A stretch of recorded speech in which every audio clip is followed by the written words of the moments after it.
guys, what is happening? Are you ready for another episode of the Rock and Roll Dungeon? Yeah. Ready. Yeah, buddy.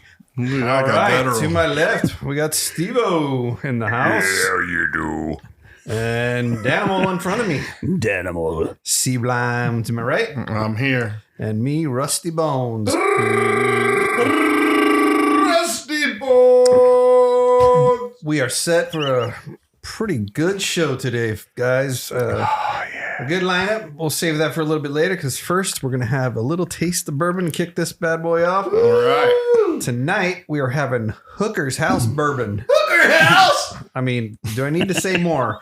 Now, this is a Sonoma-style American bourbon. Sonoma, California. Straight bourbon whiskey finished in Pinot Noir barrels. Ooh. This is named after Civil War veteran General Joseph Hooker. So you were put your dirty minds to the gutter, and it ends up being about a Civil War veteran guy. So because they didn't intend any misinterpretation when they named that whiskey. now, that. if you see the front, you don't see the general. You see a girl's legs, basically. Exactly. Hello. So anyway, 100 proof. Here we go, fellas. Let's get this party started. Cheers.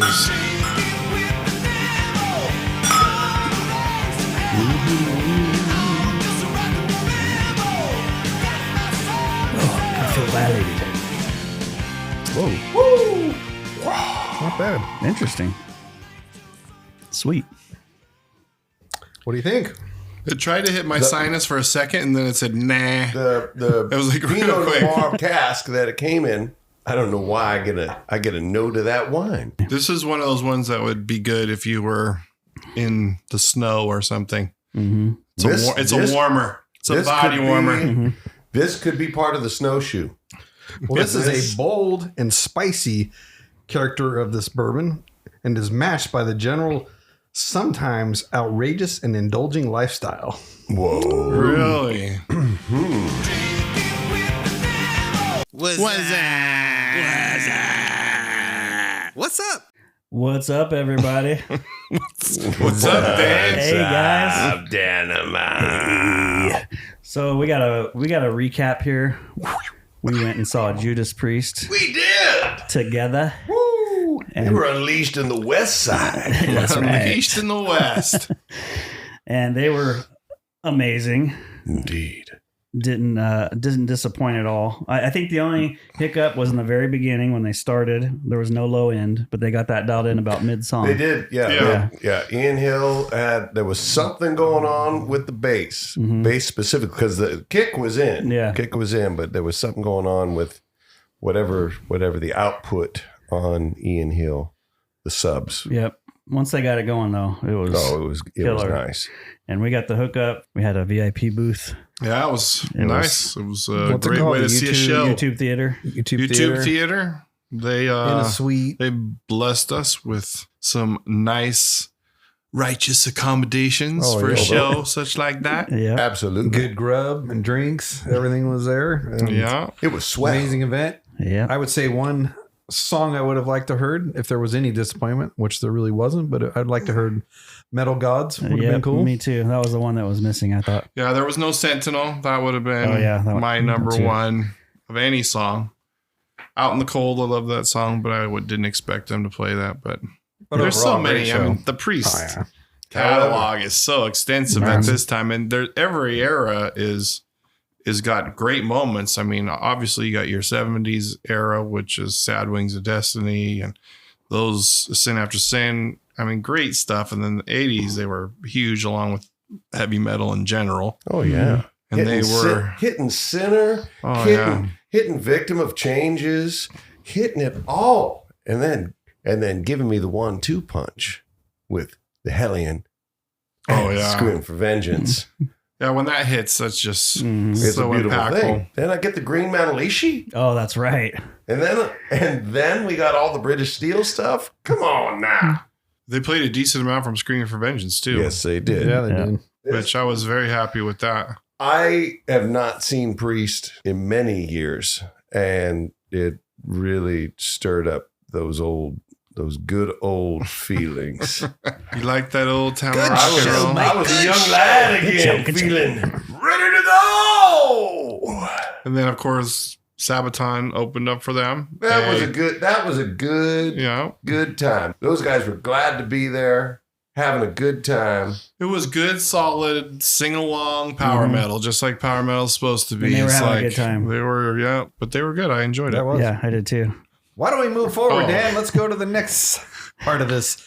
What's up? All right. So a few episodes ago, we each formed a fantasy supergroup. We couldn't have any one of us have this one of the same members. There could be no repeats. There could be no deceased. And you couldn't have two members from the same band. Oh, that's right. Yeah. We had all kinds of Yeah. roles. When you And think about we it. went around like a draft. So it was, we each got a turn and we kept going around until our band was complete. Yes. So what we wanted to do now is, And everybody got their first choices. Nobody had to play dirty. yep. There was no dirty play. It was a clean It was a 20 clean people. draft. Yep. So we decided it wasn't dirty enough, and we figured we'd dirty it up a little bit and kind of do the white elephant version of Is that what we're doing? fantasy We're stealing. supergroup. So we're gonna give each other the opportunity. I don't know if we're gonna be able to steal. I think it's just trade, right?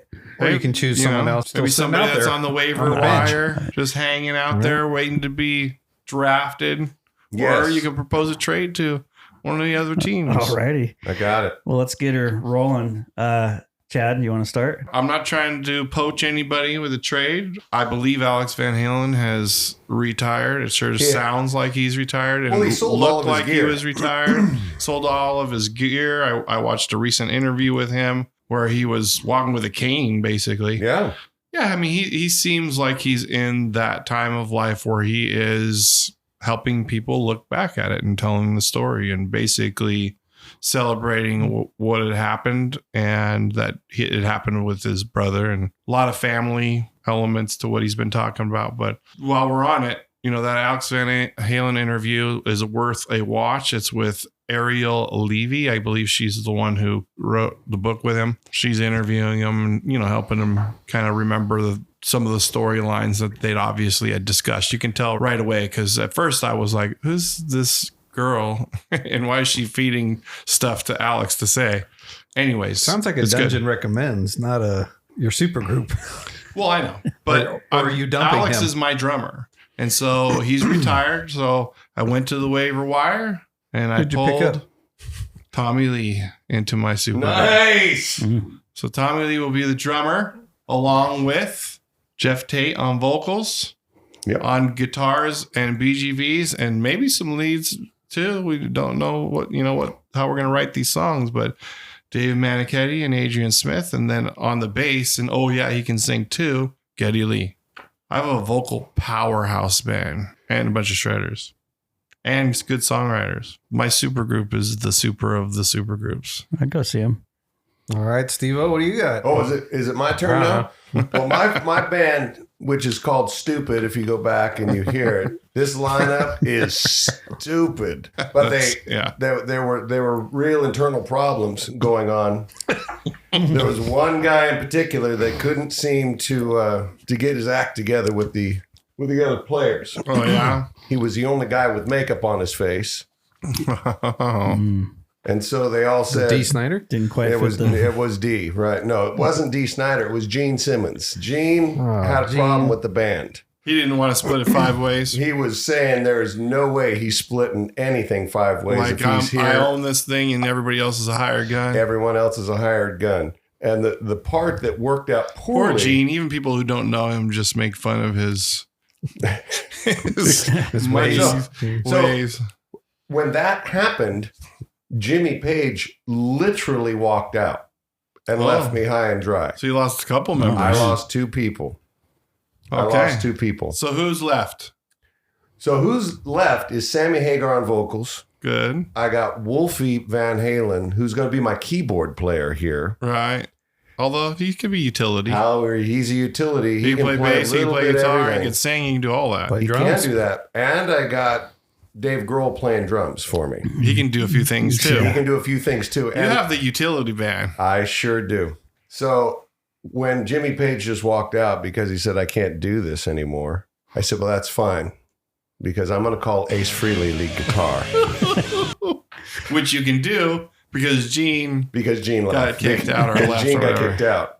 And since I'm vacant a bass player spot, I did have to call John Paul Jones to come in. Oh, which you could also do because Jimmy has left. Jimmy walked out. So we were getting ready to have some music. Sammy was just pouring tequila for everybody, saying, what the hell's going on? He's getting along with everyone. Dave was having a great time. Wolfie's saying, I think this is fantastic. This is, we are able to write the best songs going. So then we got another songwriting genius in Ace Frehley with all the iconic solos coming up and all the genius songwriting of Ace. And then we get John Paul Jones. So we are going to be able to move Wolfie into a multifunctional role because JPJ can cover the boards too. Yep. There you go. Rusty? All right. So for me, I have Sebastian Bach on vocals, John Five on guitar, Billy Squire on guitar, which can also sing, obviously, and Michael Anthony on bass and Matt Sorum on the drums. Now, to change this band is difficult because I've already got the best band. So then how do you actually replace somebody in this band? But I had to. Would argue that point. Why do you have to? Because Billy Squire just wasn't getting along. Maybe because it was his fluorescent colors and he wasn't able to he work didn't like a video. dealing with the other guys? No, it just really wasn't. I mean, it's a little bit different sound too from him versus them. They're a little more hard rock than what Billy was. Billy and I left on good terms. We had to move on from him. So I did call up a few people. I called up, George Lynch, see if he wanted to replace him. He was busy because he's in like 20 different bands. Oh, I see. And then Paul Gilbert, But are any of those other bands that he's in the best band?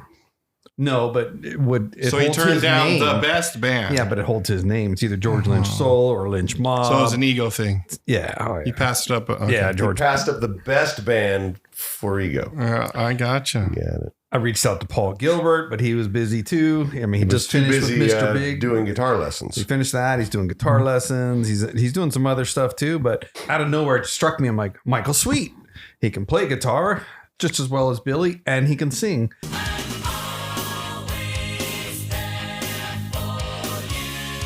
Very pleased to have Michael join the band with us. Oh, okay. And so he agreed. He agreed. Now, what I want to talk about, we haven't got to yours yet, Dan, so I'll just hold mine until we'll let you go, and we'll see if this holds true because I want to hear what you have to say before I open my mouth and put my foot in it. My band has no changes. They're getting along great. Okay, nice to hear. Even the midget is getting along well. Nice to hear. Right. They're a powerhouse. Are they getting rid of the manager? James Hetfield on rhythm, guitar, and vocals. We've got Maynard James Keenan on vocals, Tom Morello on guitar. We've got Steve DiGiorgio on bass, and we've got Thomas Duplantier on drums. And they want to stay together. Yep. Why don't we go to the fans and see what they have to say about it and see what they said? Oh, why, look at that. Rusty's Bones Supergroup. 80% of the votes went to me. All right, moving on to the next one. All right, listeners, you got some music listening to do. 4x4. 4x4. 4x4. 4x4. 4x4. Are you guys ready to do another 4x4? I know this is your favorite part of the night. 4x4. So tonight's 4x4 is hard rock or heavy metal song collaborations. So that's it. That's the whole definition. It could have been interpreted a few different ways. Oh, yeah. But the rules are hard rock and heavy metal, and they need to be song collaborations. So this isn't supergroups. This isn't like these guys made a supergroup and they collaborated that way. This is song collaborations. Rusty, how was your song collaboration research and memory? It was pretty difficult because I'm like, who actually did stuff together? I don't know. So, I mean, I had to put a little bit more thought into it and then came up with a bigger list, but some of them more fell into the rock, not hard rock or heavy metal. Mm-hmm. They could be honorable mentions, but it was a little difficult. Well, there's so many out there. It's easy to forget one. Yeah, and I think there'll be a couple repeats, even though we don't know what each other's list is. Steve, how'd you come up with your list? These were the ones that just came right into my head. Bam, bam, bam, bam. So they obviously impacted you. They all have had some impact. Dan, how'd you come up with yours? Combination of popping into my head and online research just to get my brain going. So let me ask you this question. How many of you guys, when you looked at this collaboration, kind of automatically just narrowed it into singing collaborations? Not Oh, I necessarily. did. So all of yours are vocal collaborations. Yes. And Steve, what about you? Do you got like a couple guitar players got together and did a song, or There's a guitar player and a singer? Guitar player, singer, guitar player, singer, and singer. And there's Okay, so you kind of explored the whole space there. I explored the space. Mine's similar too. Okay. Mixed bag. You guys ready to do it then? That's Let's right. do it. All right. Rusty Bones, what is your number 4 hard rock or heavy metal song collaboration? So I am going to say that this particular collaboration was not all rock because of the time. MTV was huge, and Walk This Way, Aerosmith, Run DMC. So I'm saying Run DMC is not that metal or hard rock at Right. all, but they put that song together. Pretty iconic to what they did there. For sure. And I mean, to go into the sound studios like they're practicing or playing on stage, whatever it is, and bust through the wall, like, shut up, turn it off. A fun video, and the song really worked. And for that. MTV made sure that everybody saw it by Everybody playing saw it it. 100,000 times the a day. Adidas had to have a play in that thing too. Had to have some money going on that thing. It's true. But it was So anyway, that's your number 4 then, Run Yes, sir. DMC and Aerosmith Yes. doing an Aerosmith song. Number 4 for me is Ozzy and Lita doing Close My Eyes Forever. I thought that Great might song. pop up. I dig the tune. That was actually the first one that popped in my head when we were talking about the collaborations. It's a heavy metal collaboration that stood out during that time period for sure. All right, Mr. I got Dan? Number 4, Highway to Hell live with AC/DC and the Who. What? I never seen this. Mm-hmm. I'm not familiar with that one. Whose show was it?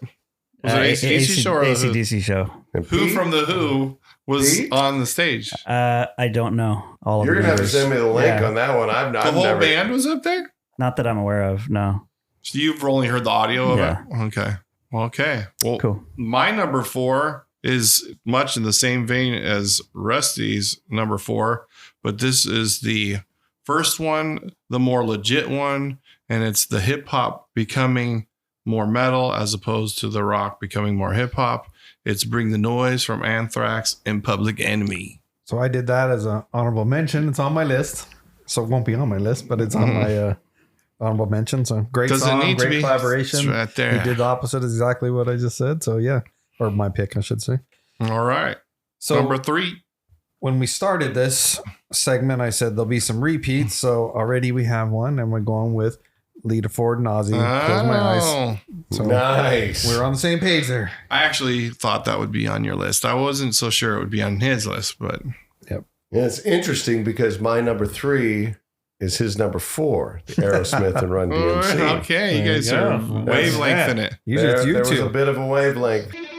My 1 degree removed is the poster that's on the wall that Steven Tyler rams his mic stand through. Is a girl my brother used to date a long time ago. She became a groupie for David Lee Roth, and that's when she left my brother. All right. Number 3, Number 3, the Animal. I got, might be cheating, but would be Beat It with Van Halen playing the solo. It's definitely not cheating. Well, Alex talked about it, and he was Alex Van Halen meeting, and he was upset and still not happy about it after all these years of why did he do that? You know, he talks about that in the book. Anyway, moving along. Yep. So good pick. Number 3 for me is by a icon in Ireland and really in Europe. Didn't catch on as big over here. It's actually one of his guitar players' solo record. Great blues man, Gary Moore. He did a collaboration with Phil Lynott called Out in the Fields in the 80s after the whole Thin Lizzy thing. It's a great song. If you haven't heard it, go check it out. Out in the Fields, Phil Lynott, Gary Moore. After the whole Thin Lizzy thing, and Tin Lizzy still playing? Or is Tin Lizzy still playing? Tin Lizzy? Tin Lizzy. Tin Lizzy. All right, moving along. Number 2. Number 2. I got Lenny Kravitz and Slash on Mama Said. Oh. Slash on guitar there. Nice. Slash has Ripping been little a, tune. he's been a guest with a lot of people. Yes, he has. Nice. Number 2 for me is a cut straight off of the 1980 Bowie record, Oh, well, Let's Dance. that's not very hard rock or heavy metal. Let's Dance. Yeah, let's dance. That's Stevie Ray Vaughan. Stevie Ray Vaughan, that's right. Oh, Stevie well, Ray Vaughan. It's also This is a hard rock, it's heavy also metal Niles show. Rodgers too. So It is. you can throw that collab in there too. You do Under Pressure, Queen, and That's where I thought you were about to go. Nope, because this is a hard rock and heavy metal show. No, it's great. It's great that you had only 2 rules and you still managed to break them. That's what I did. all right, I got Bring the Noise, number 3. Okay. Well, look at that. That's number 2, right? I mean, number 2, sorry. Yep. All right. Mine is maybe not as well known to everybody, but if you know the album Operation Mindcrime, Sweet Sister Mary with Jeff Tate and Pamela Moore, nothing else needs to be said. I thought you were going somewhere else. I thought you were going Operation Mindcrime 2 With Dio? Queensrÿche and Ronnie James Dio. That song, I was waiting for it's it. good, but I wouldn't put it in my top 4. Okay, all right. That's fair. Sweet Sister Mary is... That's a great song. All right, number 1. Number What one. you got on your number 1? So I did Lemmy and Ozzy doing Hellraiser. They both did it like solo too, and then they put it together. And Lemmy's voice is just awesome. Guy's amazing. Those are a couple of voices that cannot be mistaken. You can pick those two out of a crowd. Yes, you can. Indeed. Steve, Number 1 for me. Number one. Smokin' Mojo Filters. This is a collaboration of Paul McCartney, Paul Weller, and Noel Gallagher. There's a metal band. Indeed. Greatest. They only did one song. They did come together, and it is glorious. Check it out. Smokin' Mojo Filters. We did establish the greatest heavy metal band of all time is the Beatles. It's true. Number 1 for me is Know Your Enemy. It's a Rage Against the Machine, and it has Maynard. And why is that your number 1, Dan? Because I like Maynard. Good stuff, Nice. All right. Well, my number 1 is a collaboration that was in the 80s. Not a heavy song, but from a rocker and a half, let's say. Sammy Hagar teaming up with Mike Reno of Loverboy on a song called Remember the Heroes. Nice song. I've got a couple then, if we're going to go that route with Steve breaking the rules. Breaking the law. Great one. Stevie Nicks and Tom Petty in the or Tom Petty anyway. Oh, I see. To jump outside of the hard rock. Yeah. I mean, I thought that was Remember the Heroes still is not great really a hard song. rock song. It's not on really a hard rock Sammy Hagar album either. You put Kid Rock and Sheryl Crow in there. You can do Eddie Vedder and Chris Cornell, The Hunger Strike. Well, that's a band, Temple of the Dog. Still collaborated together, didn't they? It was a band. He can break the rules, It I can was a break the band rules, damn it. before Pearl Jam or Soundgarden. Any honorable mentions, guys? I was going to say, I think it's Twist of Cain on the Danzig album, the self-titled, with James Hetfield. Good song. Yeah, it was a good song. Right on. Any others? Under Pressure. Steve, Mr. No, Energy I've and already more cheated. honorables? I've already cheated. So Well, we're all cheating now. And both my honorables are also kind of straying from the rules. That's why they're honorables. It's a cover song, but it was redone and it became a hit. And there is a live version, which is phenomenal. And go on YouTube if you haven't seen it, you guys. It's The Sound of Silence, which is originally Simon and Garfunkel. Disturbed redid it, which is a great version. I think, and it became a hit for them. Mm-hmm. And then there's a live version with Miles Kennedy doing the Garfunkel part. It's really good. Can't go wrong with Miles. And then this is not really a collaboration that you can count because they formed a band, but Michael Sweet and George Lynch put a few albums out, and they're really good albums. But there's a particular song on the first Sweet Lynch record called "Me Without You," which I think is just a great song. Great song to check out. honorable mention that I just came to mind would be the entire Spin the Bottle disc for me. All collabs paying tribute to Kiss. There's a good one on there with Tommy Shaw doing Love Gun. Yes. There's a lot of great people on there. Paul Gilbert, Steve Lukather. You bought me a Spin the Bottle. You Oh. gifted me a Spin See? the Bottle. You two play Spin See the how I Bottle like it? together? That's weird. Oh, yeah. That's how we ended up with you two knuckleheads. It landed on us and we lost. There you go. Right? And here we are. Why weren't they bigger? All right. We're going to do a Why Weren't They Bigger segment. Why weren't they bigger? And this one is from 1985. Ooh. Oh. And it goes like this. I'm an alligator. We're talking about Racer X. Formed in 1985. At the tender young age of 16, Paul Gilbert was featured in Guitar Player magazine. Imagine that, being in Guitar magazine already at 16 years old. Paul moved from Pennsylvania to Los Angeles to attend the Guitar Institute of Technology, GIT. He meets Juan Alderete, which plays bass. Juan is also known for playing bass with Marilyn Manson. And your boys, The Scream. Yes, I'll get to that. The two wanted the drummer Scott Travis, known for Judas Priest nowadays and Thin Lizzy, but he was I'm sorry. in a different band. Tin Lizzy? But he turned them down because he already had prior commitments. Eventually, Travis does join the band, though, for Racer X. Next up, they recruit Jeff Martin. Not Eric Martin, Jeff Martin. All right, you guys make sure we got that straight. They released their first album, Street Lethal, with drummer, I'm going to mess this one up, Harry Gushasher. Nailed it.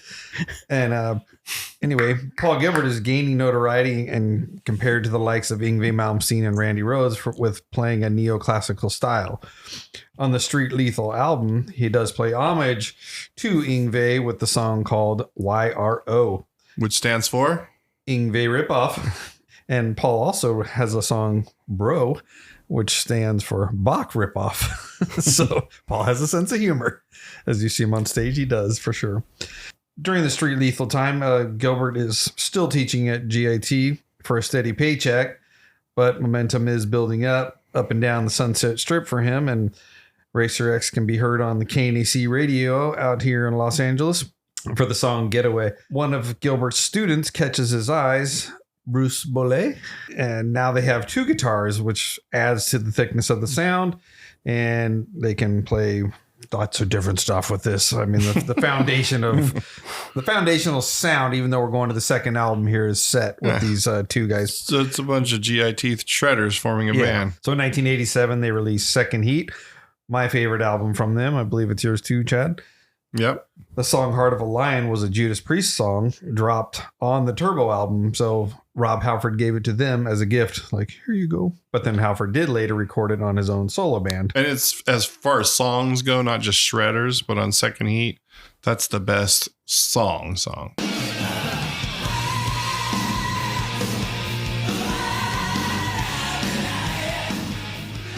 that gift he took back and put on his own album. But anyway, Billy Sheehan approaches Gilbert and about forming his own or their own band and call it Mr. Big. The rest of the band sticks together and brings in Roxanne. I'm going to give Roxanne a little plug there. Great LA band, former singer Jamie Brown, but he doesn't last very long. So sorry, Jamie. And the band calls it quits, but Juan Alderete, Bruce Bolet, and Scott Travis recruit John Corabi and form The Scream. Then John Corabi left to go to Motley Crue. You told us all about that in the former episode. It's sad to me because The Scream was great and we only got one album from them. So, but the band gets back together in 1999 and they record the album Technical Difficulties. Racer X was what we're talking about now. Yes, back on Racer X now. And that's with all the original members except for Belay. The album went gold in Japan.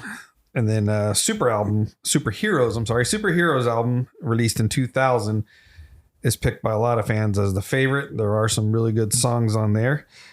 Racer X members are all over the place playing in other bands. They played off and on throughout the 2000s. I'm kind of answering the question here. But to their credit, they have 5 albums, 4 live albums. They do play some Kiss covers also, Detroit Rock City and Cold Gin. David Bowie's Moon Age Daydream. That's a great song. That's where I started this segment off with that one. So, why weren't they bigger? So what do you guys think? What was...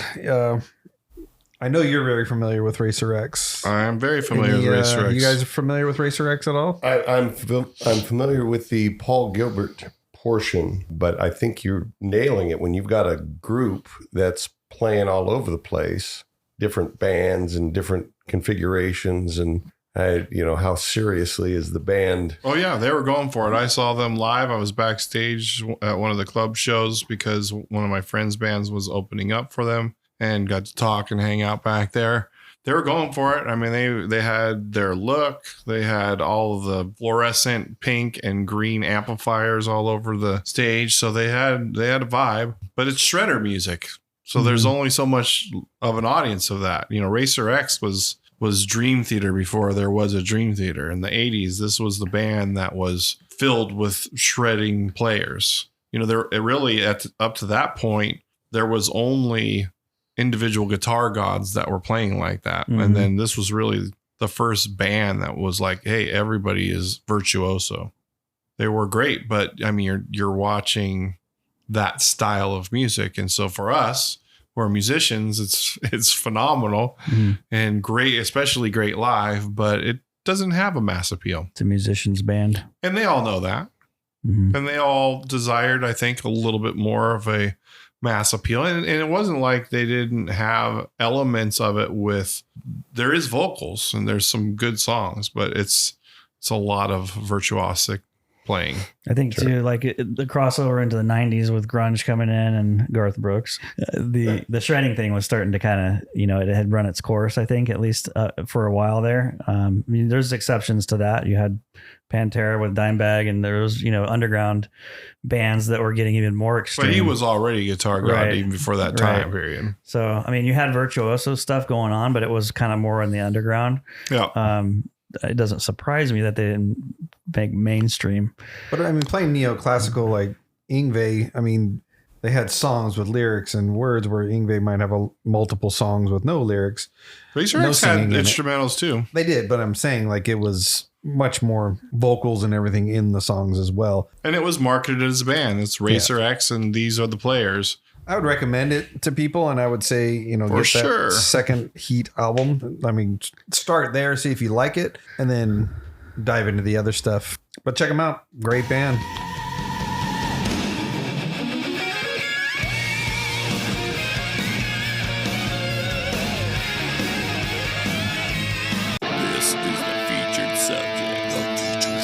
Okay, our featured subject for the evening is One Album Wonders. Now, what you might think when you first hear that is like a one-hit wonder, where it's referring to the song specifically. This doesn't necessarily have to be a band that only has one record that's good, and they only put out one record. This could be a band that's put out 20 records, but 19 of them are good to average, and there's only one great one. So how did you define it when you were thinking about what you'd like to talk about here? I did bands that only made one album, and then also did bands, had lots of albums, but there was one really massive standout album type of thing. Okay, Dan, what's one of the ones that came to your mind? An album that's just great by this band, but that's all they really did that was great.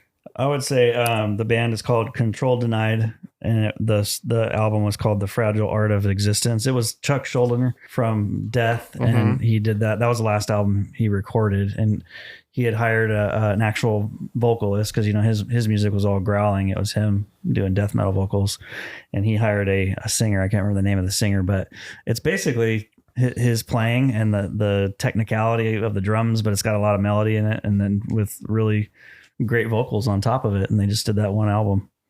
And it's good. It's really good. Right on. What was it again? Say the whole thing. Control Denied is the band. The Fragile Art of Existence is the album. All right. That's one to check out.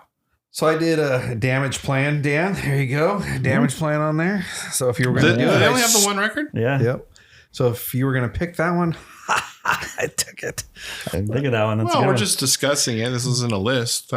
This isn't a 4x4. Oh, it's competition. I actually saw them, now that I think of it. Yeah, I saw them with Slipknot and Mastodon at Soma in San Diego. You win. Well, I've got one that's, I know we've talked about it probably off air before, but I really liked it.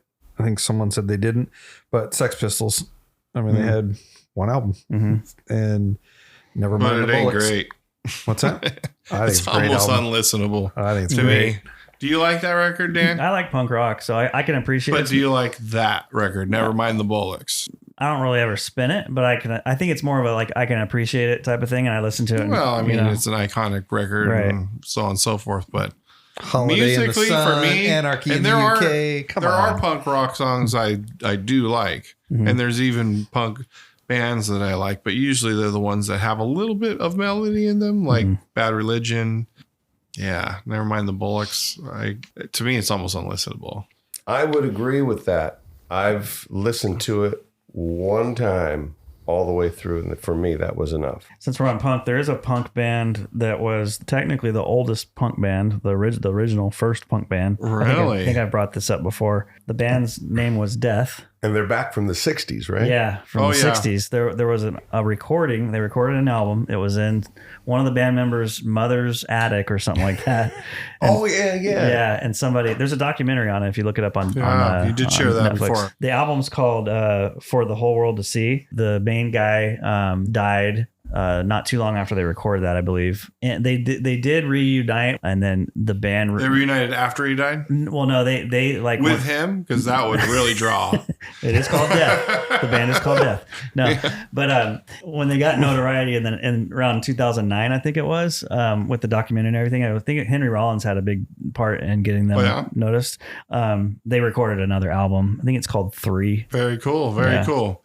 Well, some other ones that, and this kind of hits the definition from a few different angles, but to me, the debut album of Boston, I think it stands out way above, anything else they did. I mean, there's a couple good songs on the follow-up, Don't Look Back, and then later, Amanda. you got Amanda off of Third Stage record. Really, I mean, that's the greatest hits album. Just that album is not only is it our first album, but it's also the greatest hits album. Yeah, it's way above anything else they've done. That's truly a great record.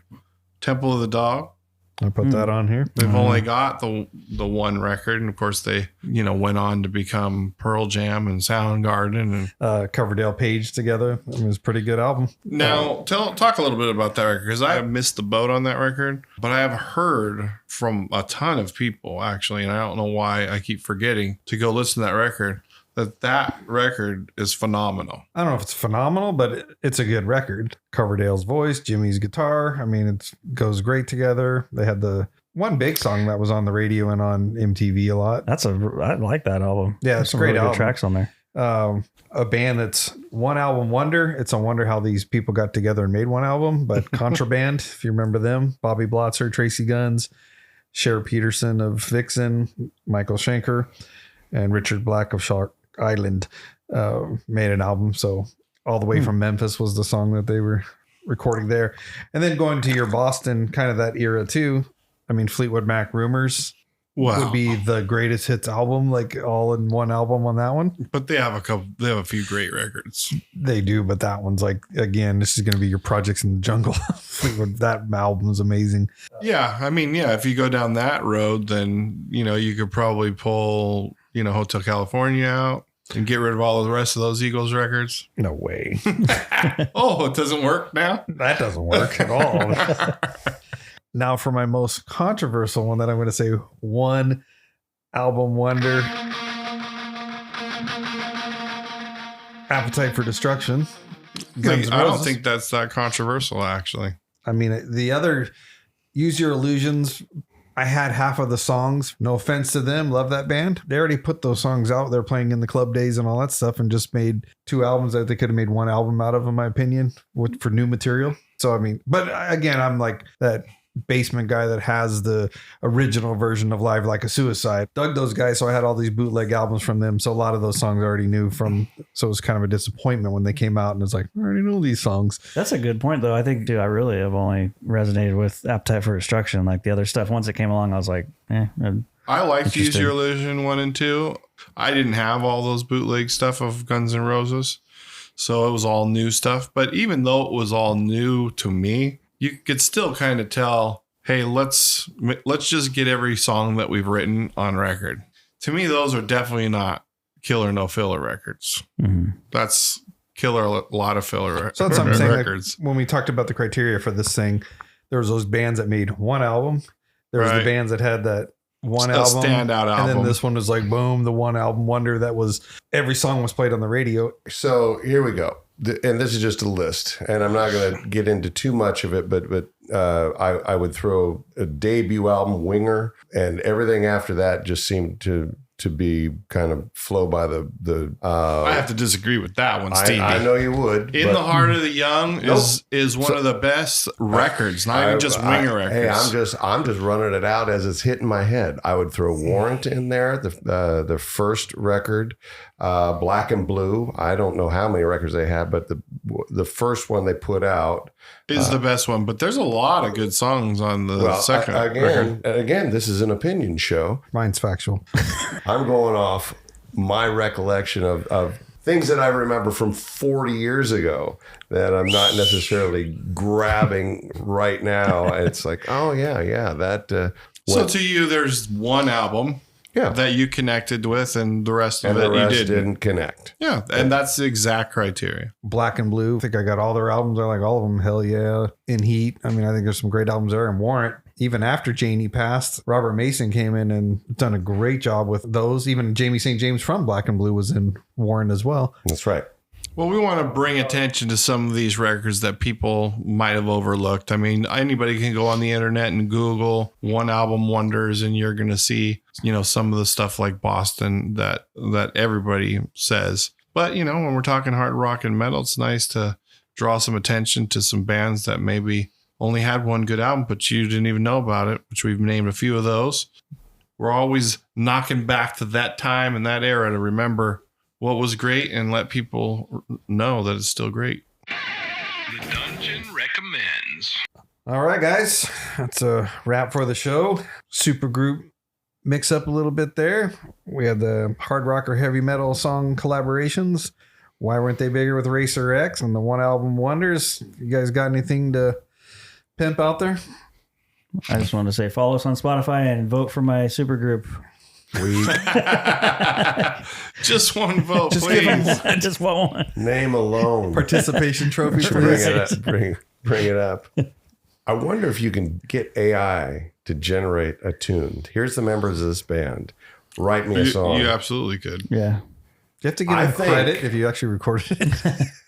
No, it depends on what you're going to do in the style with of the it. way they Credit play jet, it. in the chat GTP. Right. I think we need to do that and see. And we're gonna listen to each song, and we're gonna. I'm definitely curious to hear what those guys would sound like. Obviously, AI is AI, so it's not going to have the creative, mysteric juices of creativity that come from the hands and the vocal cords of these artists. But I think no computer going to be doing that. I think it'd be fun. Yeah, but it would be fun to see how it could be interpreted. Mm-hmm. We're gonna have to make a point to do that and circle back around with some samples. What I want to say is, back when we started this podcast earlier, Alex Van Halen book. It's a story of the two brothers growing up, their journey to America, picking up the instruments in the beginning, and playing the piano, and then the club scene, how they got signed. More so in the vein of the original Van Halen, like the era with David Lee Roth. Anyway, I suggest you get it. So that's a wrap, fellas. Thank you for listening to the Rock and Roll Dungeon. Until next time. You're in the dungeon, baby.